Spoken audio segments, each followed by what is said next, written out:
मन में उत्साह रहेगा तो कोई काम मुश्किल नहीं है। बड़े बड़े काम भी मनोबल के साथ करने पर सफल हो सकते हैं। इसीलिए हमेशा सकारात्मक रहें और नकारात्मक विचारों से बचें।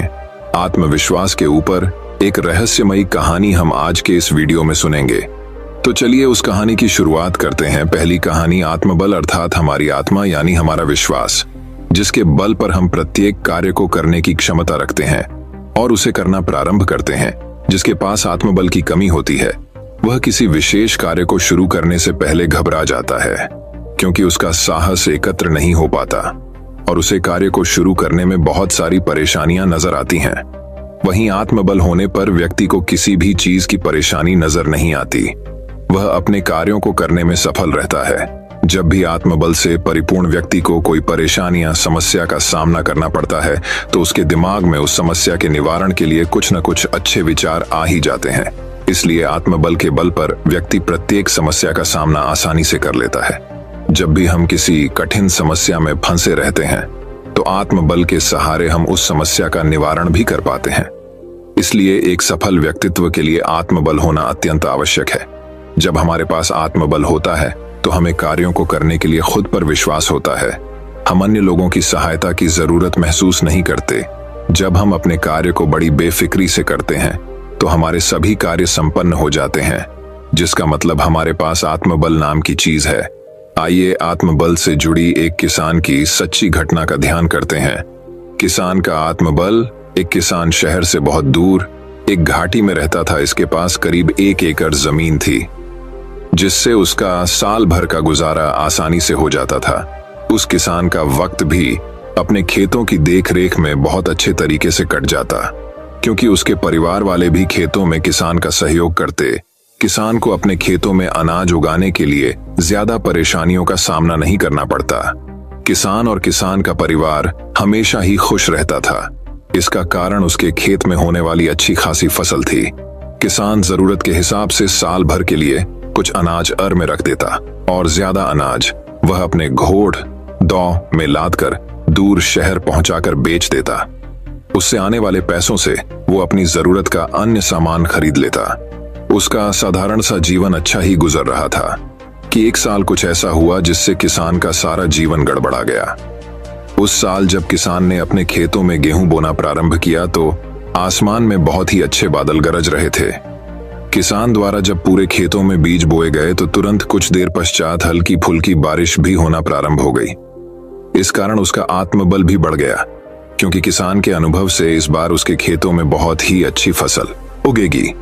परंतु वक्त के प्रहार के कारण किसान के साथ ठीक किसके विपरीत हुआ, क्योंकि जब किसान की फसल पकने के लिए तैयार हो गई, ठीक उसी वक्त आसमान में फिर वही काले बादल मंडरा रहे थे, जिन्होंने विशाल रूप लेकर आसमान से ओले गिराने शुरू किए। किसान के देखते ही देखते उसके सारे खेतों में फसल धारा सही हो गई और किसान बहुत दुखी हो गया। किसान ने अपने खेतों में फसल बोने के लिए बहुत मेहनत की और अंत वक्त में उसकी सारी फसल नष्ट हो गई थी। उसके इस साल का गुजारा करने के लिए कुछ भी नहीं रहा, परंतु उसका आत्मबल इतना मजबूत था कि उसने हिम्मत नहीं हारी। किसान के पास जो अगले वर्ष फसल बेचकर पैसे आए थे, उसने उनका उपयोग करके अपने आत्मबल के कारण खेत से सारी फसल हटाकर उन खेतों में आलू बो दिए, क्योंकि वह सीजन ही आलू बोने का था। किसान फिर से अपने खेतों में गेहूं होता तो उसे कम से कम 4-5 महीनों का इंतजार करना पड़ता, परंतु किसान ने आत्मबल के दम पर एक सही निर्णय लिया। किसान इन 4-5 महीनों में आलू की फसल को तैयार करके उन्हें बेच देगा और आलू की फसल के बाद वह फिर से अपने खेत में गेहूं बो देगा। इस प्रकार किसान अपने आत्मबल के कारण बुरी परिस्थितियों का सामना कर पाता है और फिर से एक अच्छा भविष्य बना लेता है। सीख, हम आत्मबल के होते हुए प्रत्येक समस्याओं का सामना बड़ी ही आसानी से कर पाते हैं। इसलिए हमें हमेशा कार्य को करते वक्त धैर्य और आत्मविश्वास रखना चाहिए। इस कारण हमारा आत्मबल बढ़ पाता है, क्योंकि हर एक समस्या का कोई ना कोई हल होता है, बस उसे ढूंढने की जरूरत पड़ती है, जो आत्मबल के होते हुए मिल ही जाता है। अब यहाँ एक मुख्य प्रश्न आता है कि हम किस तरह अपने आत्मबल में वृद्धि कर सकते हैं। इस प्रश्न के जवाब में अब हम इस वीडियो में अपना आत्मबल बढ़ाने के लिए कुछ महत्वपूर्ण बातों पर गौर करेंगे, जिन्हें जानकर आप आसानी से अपना आत्मबल बढ़ा सकते हैं और एक सफल व्यक्तित्व की कल्पना कर सकते हैं। कोई भी व्यक्ति अपना आत्मबल कैसे बढ़ाए? यदि हमें अपना आत्मबल बढ़ाना है तो हम चाहे किसी कार्य को करते करते 100 बार असफल हो जाए, लेकिन उसे फिर भी पूरा करके ही छोड़ना चाहिए, क्योंकि ऐसा करने मात्र से एक तरफ हमें हमारी असफलताओं से सबक और अनुभव मिलता है, साथ ही जब हम किसी असंभव प्रतीत होते कार्य को अंत में कर ही लेते हैं तो हमारे आत्मविश्वास में कई गुना वृद्धि हो जाती है। इस कारण हम प्रत्येक कार्य को आसानी से कर पाते हैं। यही कारण है हमारे आत्मबल को बढ़ाने के लिए हमें कभी भी किसी कार्य को करते वक्त हार नहीं माननी चाहिए। भले ही हम उस कार्य को करते करते असफल हो जाएं, लेकिन एक न एक वक्त ऐसा जरूर आता है जब हम उस कार्य को बड़ आसानी से कर पाते हैं। पहला विचार, जब भी हम खाली बैठे रहते हैं हमें कुछ ऐसे कार्य करने चाहिए जो हमें आते ही नहीं, क्योंकि ऐसा करने से हमारे वक्त का सदुपयोग तो होता ही है, परंतु उस कार्य को करने से भी हमें बहुत कुछ सीखने को मिलता है। यदि हम उस कार्य को बिना सीखे ही पूरा कर लें तो हमारा आत्मबल बढ़ जाता है, उसकी कोई सीमा नहीं रहती। संक्षेप में कहें तो जब हम किसी कार्य को सफलतापूर्वक कर पाते हैं तब हमारा आत्मबल बढ़ता है, और हमें अपने आत्मबल को बढ़ाने के लिए भी प्रत्येक कार्य को तब तक करना चाहिए जब तक हम उसमें सफल न हो सके। यह ऐसी कुछ चीजें हैं जिनसे हमारा आत्मबल बढ़ता है। पहला विचार, हमें असफल होने के बाद भी हार नहीं माननी चाहिए। दूसरा विचार, प्रत्येक असफलता स्वीकार करनी चाहिए। तीसरा विचार, जब तक सफल नहीं होते तब तक किसी भी कार्य को छोड़ना नहीं चाहिए। चौथा विचार, हर वक्त कुछ न कुछ सीखते रहना चाहिए। पांचवा विचार, सफल लोगों की जीवनी पढ़नी चाहिए। छठा विचार, खुद की मेहनत पर विश्वास होना चाहिए। तो अब चलिए जानते हैं हम अपना आत्मबल कैसे बढ़ाएं। अपना आत्मबल बढ़ाने का सबसे बड़ा और सरल उदाहरण है अपनी पसंद के कार्यों को करना, जिसके कारण हम अपने आत्मबल को बढ़ा सकते हैं, क्योंकि इससे एक तो हम अपने पसंद के कार्यों को बड़ा आसानी से कर पाते हैं, जिससे हमारा मन प्रसन्न रहता है, और यदि हम अपने पसंद के कार्यों में ही सफल हो जाते हैं तो हमारा आत्मबल बढ़ने लगता है। हम उस क्षेत्र में अपनी रुचि दिखाने लगते हैं। पसंद के कार्यों को करने में आत्मबल अत्यधिक तेजी के साथ हमारे मन में समाहित होने लगता है, जिससे दूसरे कार्यों को करने में भी हमें आसानी महसूस होती है। साथ ही अगर हम अपने कार्य क्षेत्र में ऐसे लोगों की मदद करते हैं जो अपने कार्यों को करने में असफल रह जाते हैं तो हमें दुगनी प्रसन्नता होती है।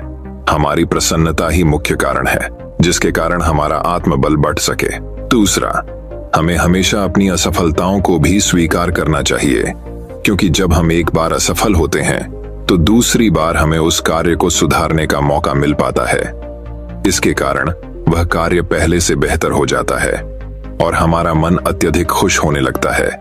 हमें अपनी खुशी के साथ साथ अन्य लोगों की खुशी का ध्यान देना चाहिए, क्योंकि कभी कभी हम अपनी खुशी के लिए अन्य लोगों को नुकसान पहुंचा देते हैं। फिर हमारा मन भी उन लोगों के दुखों को देखकर अत्यधिक दुखी हो जाता है। इसलिए हमें अपने कार्यों को करने वक्त हमेशा यह ध्यान रखना चाहिए कि हमारी छोटी छोटी खुशियों के लिए किसी अन्य लोगों को दुख न पहुंच सके। तीसरा, हमारा सबसे ज्यादा आत्मविश्वास तब बढ़ता है जब हम किसी कार्य में असफल होने के बाद सफल होते हैं।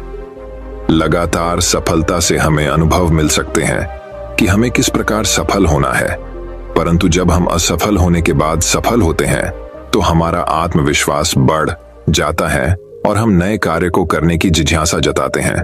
सीख, हमें इस कहानी से यह सीख मिलती है कि अपना आत्मबल बढ़ाने के लिए अच्छे से अच्छे कार्य में ध्यान देना चाहिए। प्रत्येक कार्य पूरा करने का लक्ष्य रखना चाहिए।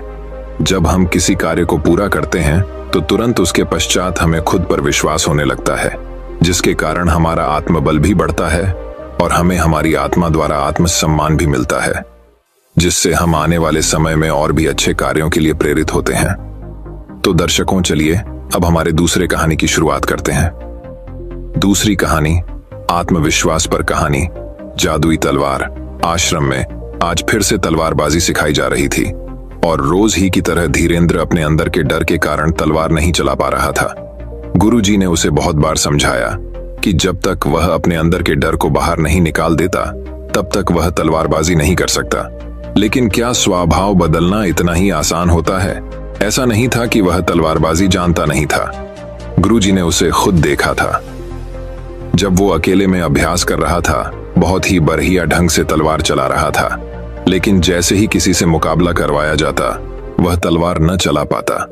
धीरेंद्र अपने गुरु का बहुत प्यारा शिष्य था। इसका कारण यह था कि वह हर काम में आगे था।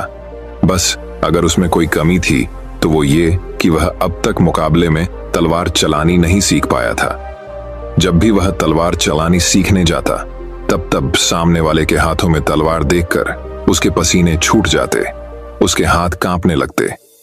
एक दिन गुरुजी ने धीरेंद्र को अकेले में अपनी कुटिया में बुलाया और बोले, मैंने बहुत प्रयास किया कि तुम तलवार चलानी सीख लो, लेकिन तुम अपने भय को अपने अंदर से निकाल नहीं पा रहे हो गुरुदेव। मैं खुद नहीं समझ पा रहा हूं कि ऐसा क्यों होता है। सामने वाले के हाथों में तलवार देख मुझे ऐसा लगता है जैसे वो अभी मेरा सर ढड्डी ईंट से अलग कर देगा। धीरेंद्र ने अपनी समस्या बताते हुए गुरुजी से कहा, मुझे पता है धीरेंद्र, इसीलिए आज मैंने एक बहुत बड़ा फैसला लिया है। इतना कहते हुए उन्होंने एक तलवार उठाई और धीरेंद्र को दिखाते हुए बोले, ये जादुई तलवार है जो मुझे मेरे गुरुदेव ने दी थी। इस तलवार को चलाने वाला कभी भी हारता नहीं है। तुम मेरे प्रिय शिष्य हो, इसलिए आज मैं यह तलवार तुम्हें सौंप रहा हूं। आशा करता हूं ये तुम्हारे काम आएगी। गुरुजी धीरेंद्र को तलवार दे देते हैं और ये बात पूरे आश्रम में फैल जाती है कि गुरुदेव ने धीरेंद्र को जादुई तलवार दी है। अगले दिन जब धीरेंद्र वह जादुई तलवार लेकर अभ्यास करने जाता है तो सब देखकर हैरान रह जाते हैं। यह धीरेंद्र पुराना धीरेंद्र नहीं था, उसके अंदर आज एक अलग ही जोश था।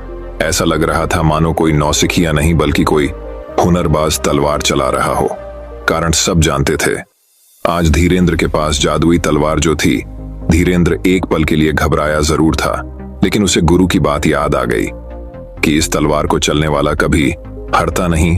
अभ्यास समाप्त हुआ, फिर भी सब शांत ही। खड्डीरे थे, आज तुम्हारी मेहनत रंग लाई।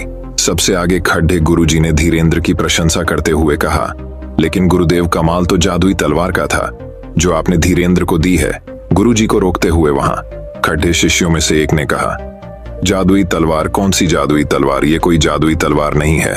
हाँ, ये मैंने दी जरूर है, लेकिन इसमें कोई जादू नहीं है। अगर आज कोई जादू हुआ है तो वो है धीरेंद्र के अंदर से डर का छू मंत्र होना। क्या मतलब ये कि ये तलवार प्राप्त कर धीरेंद्र को यह लगने लगा कि यह जादुई तलवार है, लेकिन ऐसा कुछ था ही नहीं। धीरेंद्र ने बस मेरे बोले गए शब्दों पर विश्वास किया, और अगर सच्चाई देखी जाए तो जादू तलवार में नहीं, मेरे शब्दों में था, जिसने धीरेंद्र को भयमुक्त बना दिया। अब असली बात सबको समझ आ गई थी। तो दोस्तों, इसी तरह हमारे जीवन में भी अगर कोई जादू होता है तो हमारे अंदर ही होता है, हमारे शब्दों में होता है। कई बार हमारे शब्द ही किसी का जीवन बदल देते हैं। हमारे शब्द किसी निराश व्यक्ति में जीने का एक नया विश्वास भर सकते हैं। यदि आज जरूरत है तो बस दूसरों को वो जादुई तलवार थमाने की, जिससे वो अपनी समस्याओं को दूर कर जीवन में आगे बढ़ सकें। वो जादुई तलवार और कुछ नहीं बल्कि आपके शब्द ही हैं, जो किसी का आत्मविश्वास बढ़ाकर उससे वो भी करवा सकते हैं जो लोगों को असंभव लगता है। ये आत्मविश्वास पर कहानी आपको कैसी लगी? अपने विचार हमें कमेंट बॉक्स के माध्यम से जरूर बताएं। तो दर्शकों, चलिए अब हमारे तीसरी कहानी की शुरुआत करते हैं। तीसरी कहानी, पुराने समय में एक राजा के पड़ोसी राज्य उसका राजपाट हड़पना चाहते थे।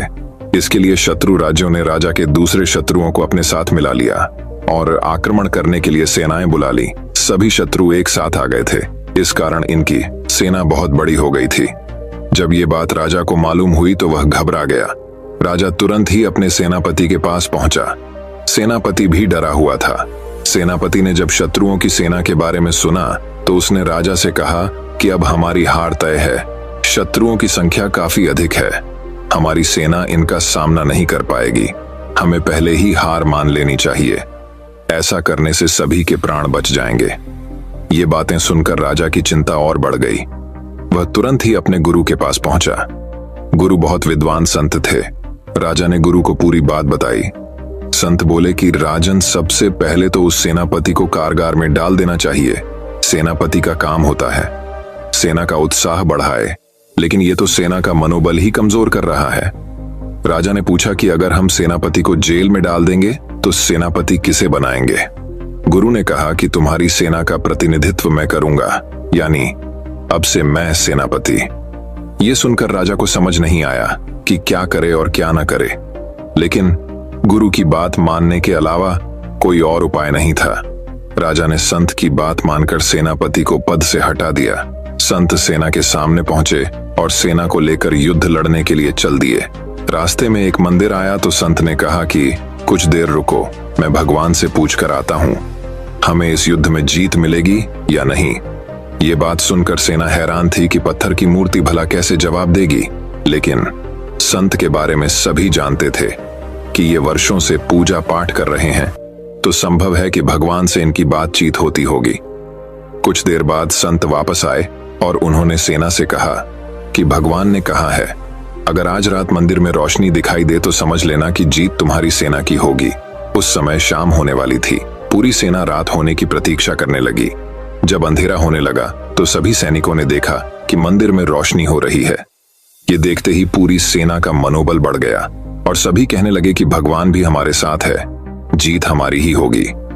अगले दिन पूरे मनोबल के साथ सेना शत्रुओं पर टूट पड़ी। कुछ ही दिनों में शत्रुओं की सेना की हालत बहुत ज्यादा खराब हो गई। कुछ सैनिक मैदान छोड़कर भाग गए और कुछ ने आत्मसमर्पण कर दिया। इस तरह राजा की सेना युद्ध जीत गई। युद्ध जीतने के बाद सेना अपने राज्य लौट रही थी तो रास्ते में वही मंदिर वापस आया। संत ने सैनिकों को बताया कि उस दिन मैंने यहाँ एक दीपक जलाया। दिन होने की वजह से दीपक की रोशनी दिखाई नहीं दी, लेकिन अंधेरा होने पर दीपक की रोशनी दिखने लगी तो आप सभी का मनोबल बढ़ गया और इसी मनोबल से हमें जीत मिली है। सीख, मन में उत्साह रहेगा तो कोई काम मुश्किल नहीं है। बड़े बड़े काम भी मनोबल के साथ करने पर सफल हो सकते हैं। इसीलिए हमेशा सकारात्मक रहें और नकारात्मक विचारों से बचें। तो दर्शकों, चलिए अब हमारे चौथे कहानी की शुरुआत करते हैं। चौथी कहानी, खतरा हमारी छिपी हुई हिम्मत की कुंजी है। खतरे में हम भय की सीमाओं से आगे बढ़ जाते हैं। आत्मविश्वास ही मनुष्य का सबसे विश्वसनीय मित्र है। गैलीलो झील के किनारे भीड़ लगी हुई थी। उस दिन मौसम कुछ ठीक नहीं था। कौन जाने तूफान कब आ जाए, इसलिए सभी यात्रियों में पार जाने के लिए आपाधापी मची थी। ज्यादातर लोग डरे सहमे से नाव में बैठे थे। अभी नावें झील के बीचों बीच ही पहुंच पाई थी कि अचानक तूफान जा गया। भयभीत लोगों के प्राण कंठ में आ गए। कितने ही भगवान से पार लगाने की दुआ मांगने लगे, पर ऐसा लगता था कि जैसे तूफान उनके इस कार्य से और क्रोधित हो उठा हो। तूफान का वेग निरंतर बढ़ता ही जा रहा था और अब तो झील का पानी भी कुलांचे मारने लगा था। सभी नावें बुरी तरह थरथराने लगीं। धीरे धीरे लहरों का वेग बढ़ता चला गया और अब पानी नावों के भीतर भी आने लग गया था। सभी यात्री अनहोनी की आशंका से भीतर तक कौप उठे। औरतें और बच्चे रोने लग गए। कोई कोई तो अपना अंतिम समय जानकर ईश्वर को याद करने लगे। इधर मल्लाह नाव को संभालने में ही अपनी पूरी ताकत खत्म किए जा रहे थे, पर नावें थी कि किसी भी तरह से मचलना बंद नहीं कर रही थी। कोई भी आदमी ऐसा न था जिसके उस खौफनाक मंजर को देखकर रोंगटे न खड़े हो गए हों। पर उस घनघोर तूफान और निराशा के निविड़ अंधकार के बीच एक व्यक्ति ऐसा भी था जो नाव के एक कोने में बिल्कुल शांत सोया पड़ा था। ऐसा प्रतीत होता था जैसे उसे दुनिया जहान की कोई खबर ही न हो। सभी की आंखें एकटक उसे ही देखें जा रही थीं। पास बैठे लोगों ने उसे झिंझोड़कर जगाया और उससे सारा माजरा कहा। सब सुनकर उसने लोगों से कहा, तो फिर इसमें घबराने की बात क्या है? तूफान तो अक्सर आते हैं, कभी कभी नाव भी डूब जाया करती है और इंसान भी मरते ही हैं। तुम लोग इतना क्यों डर रहे हो? नाव पर बैठे सभी लोग उस विचित्र आदमी की बात सुनकर सुन रह गए। किसी के मुंह से एक शब्द न निकला। उन्हें बहुत डरा हुआ देखकर फिर उस अलमस्त पात्री ने कहा, दोस्तों, तुम्हें आखिर किस बात का भय है? तुम क्यों इस बात पर यकीन नहीं करते कि यह वाकई थोड़ी ही देर बाद शांत पड़ जाएगा? यकीनन तुम लोगों ने तूफान की ताकत को विश्वास की ताकत से भी ज्यादा बड़ा मान लिया है। अगर तुम्हें यकीन है तो यह तूफान इसी क्षण शांत हो जाएगा। डरे सहमे लोग एकटक उसका मुंह निहार रहे थे और वह अद्भुत यात्री बिल्कुल शांत और अविचल खड़ा था। सहयात्रियों पर एक तीक्ष्ण दृष्टि डालकर उसने अपनी आंखें बंद की और अपने अंत में उमड़ते विश्वास के सागर में उतारकर आदेश देते हुए कहा, शांत हो जाए अल्हड़ तूफाना। और इसी के साथ एक महान आश्चर्य घटित हुआ। वह भीषण तूफान जिसकी गर्जना से झील का पानी बल्लियों उछल रहा था और जो सभी नावों को लील जाने को बेताब था, अब बिल्कुल शांत पड़ गया था। नार्वे भी बिल्कुल स्थिर हो गई थीं। सभी लोगों की जान में जान आ गई। उनकी मुख मुद्रा से ऐसा प्रतीत हो रहा था जैसे कि आज उन्हें एक नया जीवन मिला हो और इसके साथ साथ उनके होंठों पर झलक रही थी उस अजनबी और अद्भुत मुसाफिर के प्रति श्रद्धापूर्ण कृतज्ञता जिसने आज उन्हें मझधार में डूबने से बचा लिया था। सभी लोगों के सोए हुए आत्मबल को जगाने के उद्देश्य से उस महापुरुष जीसस क्राइस्ट ने कहा, भाइयों, कैसी भी मुश्किलें क्यों ना आए, जिंदगी में कभी हौसला मत खोना। हमेशा याद रखना, किसी भी तूफान की ताकत तुम्हारे विश्वास की शक्ति से ज्यादा बढ़कर नहीं हो सकती। अपने दिल से हर तरह के डर को निकाल कर फेंक दो, तभी तुम आगे बढ़ सकते हो। सिर्फ तभी तुम खुद को जिंदा रख सकते हो, वरना मुसीबतों के तूफान तुम्हें कभी चैन से न जीने देंगे। धैर्य रखो और विश्वास की प्रचंड शक्ति से उनका डट कर मुकाबला करो, और फिर वे तुम्हारे देखते देखते ऐसे ही गायब हो जाएंगे जैसे अभी अभी यह तूफान शांत पड़ गया। पीड़ा अस्थायी होती है, लेकिन हिम्मत हार जाना स्थायी होता है। तो दर्शकों, चलिए अब हमारे 5वें कहानी की शुरुआत करते हैं। 5वीं कहानी, आत्मविश्वास को बनाकर रखिए, ऊंचाइयां आपके कदम चूमेंगी। संत ने युवक से कहा कि तुम्हें नौकरी भी मिल जाएगी और तुम सफल भी हो जाओगे। इसके लिए तुम्हें निराश होने की जरूरत नहीं, बल्कि और मेहनत करने की जरूरत है। युवक ने कहा कि मैं किसी योग्य नहीं हूं। एक नगर में एक युवक रहता था। वह वर्षों से जमकर मेहनत करता आ रहा था। कई वर्ष बीत गए, लेकिन युवक को सफलता नहीं मिली। इसी वजह से काफी निराश रहने लगा था। असफलता की वजह से नकारात्मक विचारों ने उसे अपने गिरफ्त में ले लिया। वह अपने जीवन से इस कदर निराश हो गया कि आत्महत्या करने का विचार बना लिया। वह आत्महत्या करने के लिए जंगल जा रहा था। जंगल में अचानक से उसकी मुलाकात एक संत से हुई। संत ने युवक से पूछा कि तुम इस घनघोर जंगल में क्या कर रहे हो? युवक ने जवाब दिया कि मैं अपने जीवन में संघर्ष कर करके थक चुका हूं, मैं आत्महत्या करने जा रहा हूं। संत ने पूछा, तुम कितने दिनों से संघर्ष कर रहे हो? युवक ने जवाब दिया कि मुझे सालों के संघर्ष के बावजूद भी नौकरी नहीं मिली। संत ने युवक से कहा कि तुम्हें नौकरी भी मिल जाएगी और तुम सफल भी हो जाओगे। इसके लिए तुम्हें निराश होने की जरूरत नहीं, बल्कि और मेहनत करने की जरूरत है। युवक ने कहा कि मैं किसी योग्य नहीं हूं, मुझसे अब जिंदगी में कुछ भी नहीं हो सकता है। संत ने युवक की निराशा को देखकर उसे एक कहानी सुनाई। कहानी कुछ इस तरह है। एक बार एक बच्चे ने 2 पौधों को लगाया, एक बांस और एक नागफनी का पौधा लगाया। नागफनी में जल्द ही पत्तियां आ गईं, लेकिन 1 साल गुजर जाने के बाद भी बांस में कुछ नहीं हुआ। नागफनी का पौधा अब बहुत बढ़ गया था। बच्चे को बांस का पौधा देखकर निराशा हुई। तीसरे और चौथे साल भी बांस के पौधे में कुछ नहीं हुआ। अब बच्चा पूरी तरह से निराश हो गया, लेकिन कुछ दिन बाद बांस के पौधे में अंकुर फूटे और देखते ही देखते बांस का पौधा बहुत बड़ा हो गया। बांस के पेड़ को अपनी जड़ों को मजबूत करने में 4 से 5 साल लग गए, तब जाकर बांस का पौधा बड़ा होना शुरू किया। संत ने युवक से कहा कि अभी आपके संघर्ष का समय है, पहले अपने जड़ों को मजबूत बनाओ, फिर देखो परिणाम क्या होगा। जैसे आपके जड़ मजबूत हो जाएंगे, आप बड़े से बड़े तूफान से टकरा जाएंगे। यह बात युवक को समझ आ गई। वह पुनः संघर्ष के मार्ग पर आगे बढ़ गया। इसीलिए दोस्तों, मुसीबत से घबराने की जरूरत नहीं है। मुश्किल से मुश्किल हालात का सामना डट के करना चाहिए। दोस्तों, मैं उम्मीद करता हूं कि यह कहानी सुनने से आपके जीवन में अच्छे बदलाव आए होंगे। आपको इस वीडियो से क्या सीखने मिला, ये कमेंट करके जरूर बताएं, और अपने परिवार, दोस्तों या आपके करीबी इंसान के साथ ये कहानी शेयर करके उन्हें भी इस ज्ञान से परिचित करवाएं। बाकी अगर आपको यह वीडियो दिल से अच्छी लगी हो, तभी इस वीडियो को लाइक कर देना, और आपने अब तक इस चैनल को सब्सक्राइब न किया हो तो चैनल को सब्सक्राइब भी जरूर कर देना। आपका हर दिन शुभ हो और खुशियों से आपका जीवन भरा रहे। धन्यवाद। नमो बुद्धाय।